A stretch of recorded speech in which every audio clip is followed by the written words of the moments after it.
Yes. Could you talk about, just for a moment, about the mudras that you can do for the lungs if you, for example, have a cough or a respiratory illness, and maybe show us how to do them? All right. I would love to. And let me first honor the man that taught this to me. His name is Dr. Ladd. He actually lives in Albuquerque and has a school there where he teaches Ayurvedic medicine.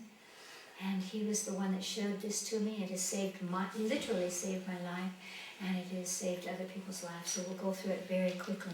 First, let me say that when you put your fingers together, because the fingers hold more nerve endings than any other part of your body and connect to your brain, so hand-eye coordination is very important. So when you put your fingers together in certain ways, you bring about certain kinds of energy. In Chinese medicine and in ancient Ayurvedics as well, each finger represents something. The earth, the water, the fire, the cosmos, the energy. So by doing this, you evoke certain kinds of energy. The thumb in Ayurvedic medicine, I believe, or certainly in India, it represents the self and the cosmos. And so palmists in India will look only at your thumb, or first at your thumb, to tell the story of your life. So it's interesting that babies, when a baby takes its breath, it breathes only with its upper bronchia. So it will, like a little puppy, bronchial like. And so if you watch a baby when it's sleeping, it will hold its thumbs. So if you hold your thumbs, it will cause you to breathe just through your brachial energies, your bronchial energies. So if you have a little bronchitis, you have a little something at the bottom of your throat, and and it's here, then this mudra is a very good mudra to do. You do it with the palms down like this, and if you're sitting, for example, if you're watching television, you're sitting down, or even if you're driving, if you put your hands into your groin, you create an energetic lock with your groin that allows the energy to move through you. So just holding like this. Now, and the way he taught it was a miracle to me, because without telling me, he would say, now, watch your breath and see what your ribs are doing. We don't have time to do that here, but just for a moment as you're holding your hands like this, just kind of take a deep breath. What you'll notice is that it's like a fan.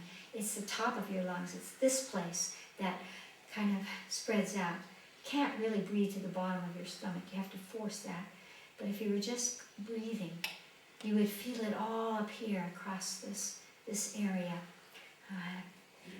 Now, if you had pneumonia, or if you had lesions from smoking all of your life, or you lived in an area like all the people in New York that suffer from the asbestos, from all that happened there, then by making these little cat eyes and keeping your fingers curled, this mudra, the cat eyes, and then putting it here, will force you to breathe lower into the middle lobe, because the lungs have 3 lobes on the right and 2 on the left. So now, in this mudra, if you take a deep breath, you will feel, and if you were to do it for a few seconds, you would enjoy this, you would feel your rib cage going to the side, like a little frog. Just breathe to the side like that. That brings the energy, the prana, the breath, into the middle lobe of your lungs, and it will heal the lesions or the scars in the middle lobe, and it will have effect very quickly. And now, if you wanted to really develop that singing energy of taking the deepest breath, the belly breath that some people use, and would be the lower lobe, which has to do with this membrane here, the pleural cavity, then you would spread your fingers out, and again, link up, and with your fingers out, you would breathe into the lower lobes. And so take a deep breath, and you'll feel that in an amazing way, your rib cage will go like a column. It will start from the very bottom, and it will come straight up. And that allows you to breathe through the pleural cavity. Now, if you wanted to do all of those from the bottom to the middle to the top, you would hold your thumbs again and turn your fists out, put them on your legs.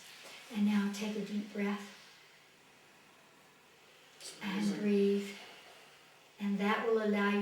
through all of the echoes of breath in your body. So this position is all the levels. Instantly dizzy from so much oxygenation. Thank you, and you can see it in your face too. It's amazing. It's a miracle. Thank you for saying that. Thank you for sharing that. It fascinates me, you know. It was the first time in my life when someone taught me about the health of the body, where it was instantaneously, that's the truth, because there it is, you know. I could feel my ribcage doing that. And that's exactly it. That dizziness that you're feeling is really that all of a sudden you are taking in prana and oxygen, and it's just moving through your whole being. Again, if this is the point of reference, you know, these fingertips, and they are linking to your brain, then when you do this, when you're holding your fingers in this way, it's bringing energy directly into your brain. So you were very sensitive to be able to sense that, to tell that right away. So it's very It's that powerful. plus the altitude. Yeah. Helps make that so. Yes. Well, it's a good thing to do in the altitude, because the air is thin here, but it's pure here. And so to practice getting ready for altitude, you want to do that. You know, do these mudras and the pranayama, breathing in to bring oxygen into your body.